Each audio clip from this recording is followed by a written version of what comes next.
Hello everyone, happy Easter.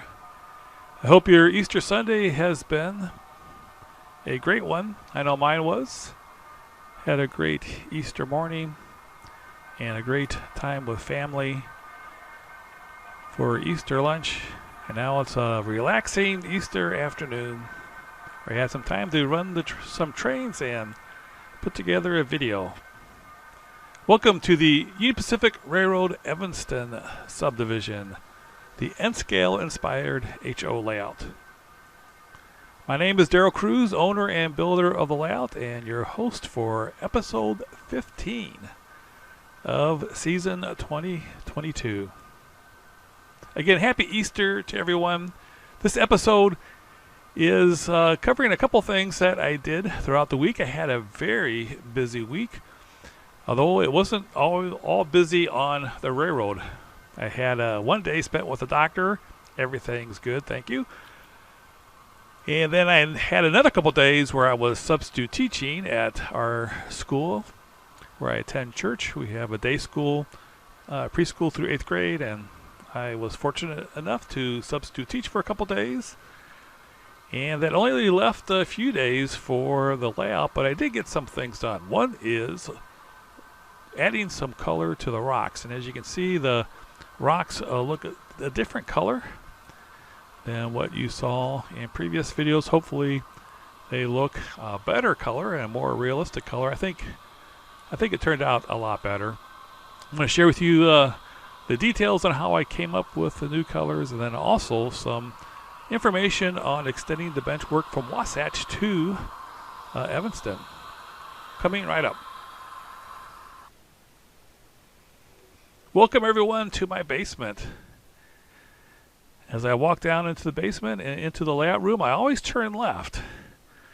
And you might think that's because of the yard here, the staging yard, which probably is part of it, but I'm always in the habit of turning left because that's where the light switches are and the power for the layout.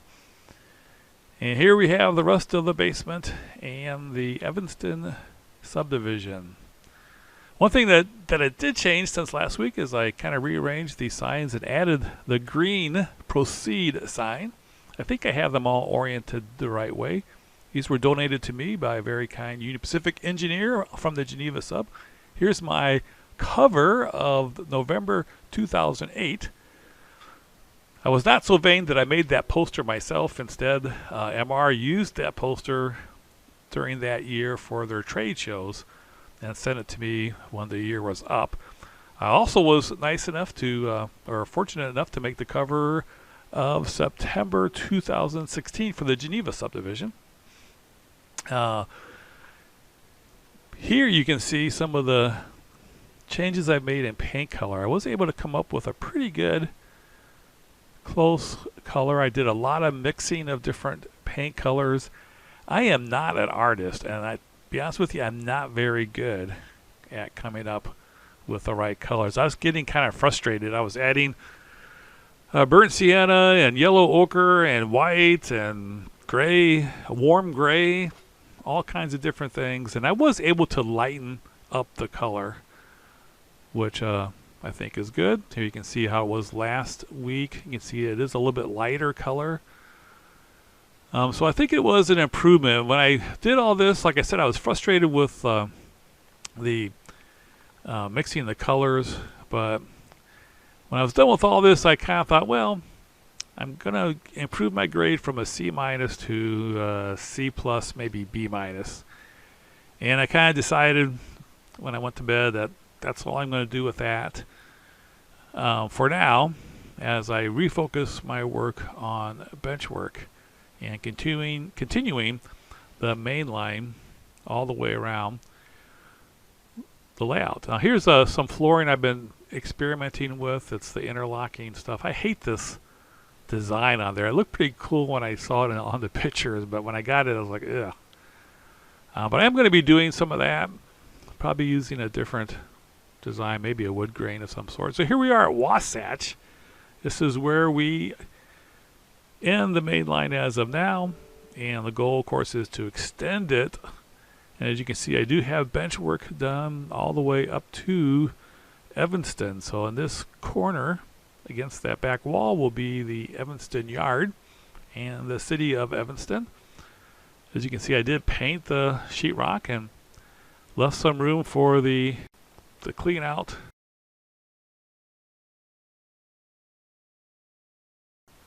Here's the access for the water line. You may have noticed I have the my paint sprayer stored next to the clean out for the sewer line. But as you can see, I have the benchwork all ready to go to add roadbed and track, and I'm hopefully going to get to that this next week. So next week at the update, you'll be able to see trains running further. Right now, up to this point, I have about 210 feet of main line. I'll be adding about 36 additional feet down that way. So that will give me 250, almost 246. So this is backtracking a little bit. Before I put the joist up, this is the L girders that I put in place first. Instead of using a 1x2 for legs, I've been cutting up some leftover decking material, pressurized wood. I've been ripping some pieces to get some 2x2 pressure treated wood, so that there you can see my paint sprayer in storage. I also moved one of my saws upstairs, so I have more room here. But this is basically how it looked with the basic L girder construction. And as you can see, I did run a line here from this first joist that I put in place down to the other joist, so that I could make sure that when I added the joist, they were all lined up correctly. And as you can see, I was interrupted by my wife, who just realized that I was videotaping, and I won't tell you what happened after that. But anyway, now we're back to the joist in place and how things look as of today. As you can see, it's nice and clean. I usually take a Saturday to get things cleaned up. It's been one nice thing about doing the videos. It kind of gives me motivation to make sure that I get a chance to tidy things up at least once a week, so things just don't get super messy. One thing you might notice here, there is an access point here, another one. So there's 3 access points for the peninsula. You can also notice that this is the last of the peninsula. So I'm back to attaching the layout to the wall. So I've been spending a lot of time on that peninsula, but now I'm back to the wall, and really not very much space left, just from here. And then the yard is going to go, the throat's going to end about right here. So it's going to be a pretty good sized yard. I think I figured out today about 100 cars. There's going to be 6 tracks in the yard. One's going to be a arrival departure track, and the other 5 are going to be sorting tracks. So there's going to be some pretty serious operation in Evanston. Now, one thing I've been noticing too, as I continue to work, the layout is, the peninsula is becoming more and more stable. I'm pushing on this and it's not hardly moving at all. If I come way out here to the end and start pushing, you can see I do get a little bit of movement. But really, I'm pushing really hard here to get it to move. And I'm pretty sure as I get more plaster on this area here, with additional weight, it's going to be just fine. While I'm working on the layout or running trains, I never ever notice anything. I have decided that I'm going to just move the shelves all together and put them under the layout somewhere. So that area there will just be the bridge from the N-scale Geneva sub. Now, after sleeping on it, I woke up and was looking at some of the track work, and I noticed that some of the track was actually the right color for the rock. I went back and I used that rust color to redo the rock. And this is what I came up with. And you can see it's really pops now. And I had said previously that I kind of upped my grade from C- to a C+. But if you look at this picture, I mean, it's pretty close. I'm really pretty happy with the way this is coming out. Still have to put some texture on this dirt here part. I've got to think about that, but still looks a lot better there with a more of the red rust color. So I think I've got the color matched up pretty good. So I'm up in my grade from C- to a C+, and I think I'm up to a B+ A-. In fact, an A on the color, but the rocks don't quite match exactly the rocks at Evanston Sub. So overall, I'm going to make it a B+ on how it looks. But I'm very happy with it. I think it definitely gives you the flavor of that area, especially around Castle Roack. And as I do more and more rock outcroppings like this, especially in the Echo Canyon, we'll get a chance to get even better at that. Here's the paint that I finally used. I didn't have to mix it at all. It just came, this color was perfect color. I should have started with this to begin with. It's a Badger Model Flex Rust, but I think if I use rust in any type of color, it's going to be pretty good. But I'm going to buy more bottles of this probably, and we'll get a chance to hopefully get the rocks looking exactly how they're supposed to.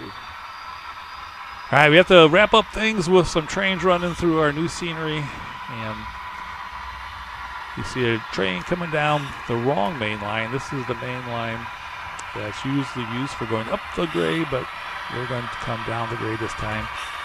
Now we have 3 locomotives here. One of them is derailed. See if you can guess which one it is. I didn't realize it until it got to the turnouts and then it stopped. You'll see as it goes along further where it stopped, and I kind of smoothed it out in editing. On the very right-hand side in the distance, you can see a train coming in the other direction too, by the way. That one's coming up next. All right, so here we're coming through the tunnel and coming up on Castle Roack. This is a Scale Trains Tier 4 GEVO, Intermountain Tier 4 GEVO, and a Athearn SD75M PRLX Progressive Rail leased locomotive on the Union Pacific Railroad Evanston Subdivision.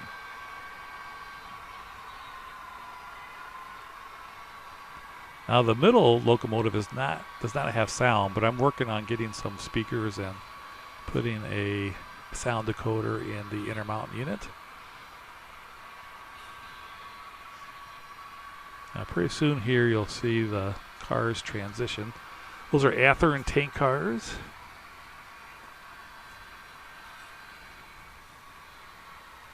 There you saw it transition. It basically stopped on the turnouts and I had to pause the video and then restart it again.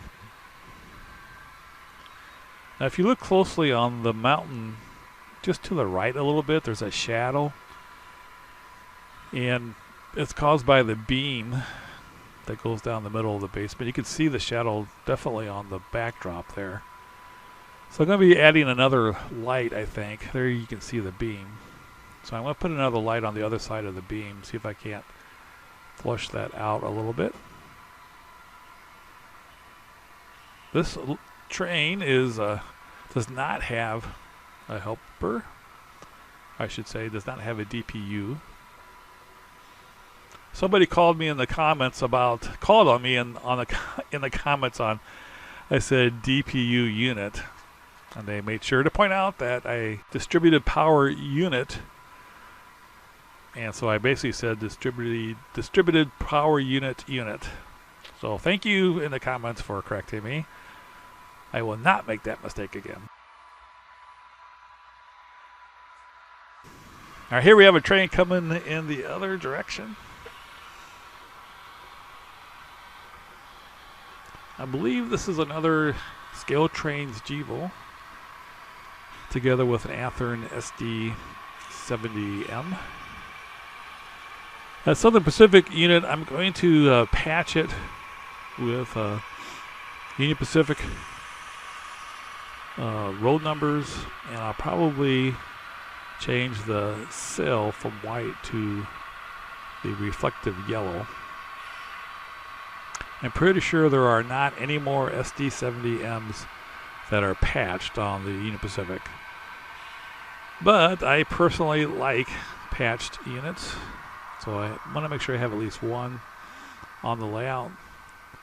On the Geneva sub, I had patched Southern Pacific and patched Chicago Northwestern units as well. This is a mixed train. Has all kinds of different cars. Has box cars, intermodal cars, flat cars, auto rack cars. So just basically any kind of car on this train. So it's definitely a mixed train. I am going to have operations where the trains do go into the yard and are switched out.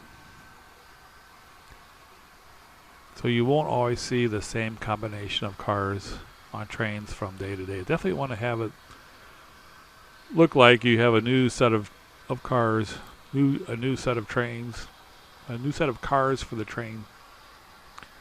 And I'll probably even do that for the unit coal trains. I'll mix them up. I have Union Pacific and CMHX. I'll probably get a couple more different kinds, so we'll be mixing those up as well. So even the unit trains, I'll mix them up so that you don't always have exactly the same thing all the time.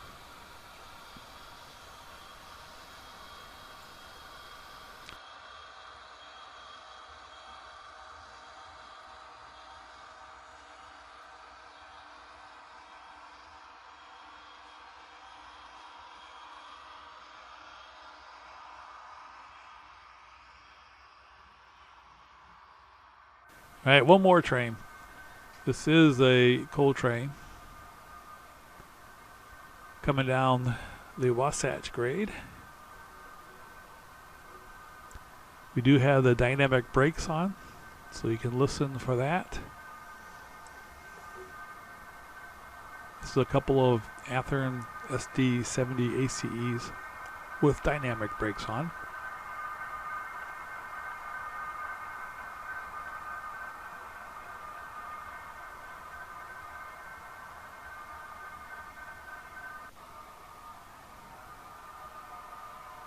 A little bit of a different angle here as the train goes through.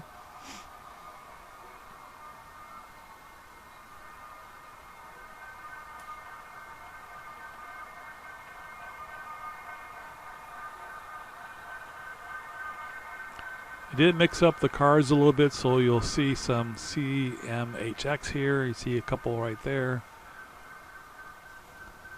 along with the mainly UP cars, but there are a couple sets of CMHX cars also. So I want to be probably constantly trying to change things up a little bit so you have a little bit of variety. Well, that's it for this week's update. Thanks so much for watching.